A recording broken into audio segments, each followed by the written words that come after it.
போர் அடிச்சு நாங்கள் விளையாடிக்கிட்டு இருந்தோம். இது எங்கள் அம்மா எடுத்த வீடியோ தான். அடுத்து நாங்கள் நைட்டு வீட்டுக்கு போயிட்டு ட்ரெஸ் எல்லாம் மாற்றிக்கிட்டு ஃப்ரெஷ்ஷப் ஆகிடுச்சு. ரெண்டாவது நைட்டு நாங்கள் சாப்பிட வந்தோம். அங்கே ரொம்ப கூட்டமாக இருந்துச்சு.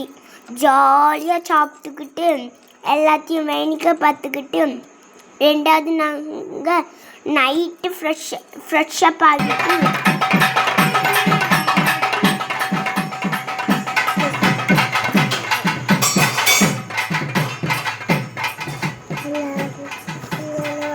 லைக் பண்ணுங்கள், ஷேர் பண்ணுங்கள், கமெண்ட் பண்ணுங்கள்.